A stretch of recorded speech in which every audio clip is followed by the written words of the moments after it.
కాలేజీల గురించి పెట్టారు అన్నది కాదు ఇక్కడ. ఈ వీటిని మెయింటైన్ చేయటం ఎంత కష్టం అనేది చెప్పి కూడా ప్రభుత్వం ఆలోచిస్తోంది. సార్ మెయింటైన్ చేయటం అనేది హ్మ్.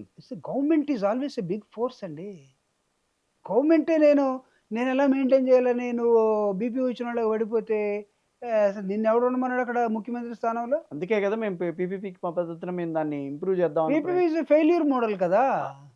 పీపీపీ ఈజ్ ఎ ప్రైవేట్ అది మోడల్. జనానికి తెలియాలి కదా! అది. జనాలకు తెలియకపోతే 1,00,00,000 మంది ఈరోజు బయటికి రారుగా.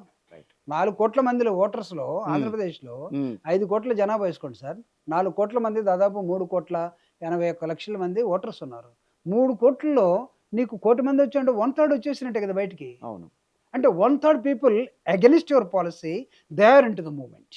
సో సక్సెస్‌ఫుల్‌గా అయితే చేశారు. They are opening their tone. They are giving slogans. They are telling that you people down down. వినపడటం లేదా? కనపడటం లేదా మీకు? They are raising their voice against you. Yes. మీకేమి కనీసం చెవి కుట్టినట్టు లేదా?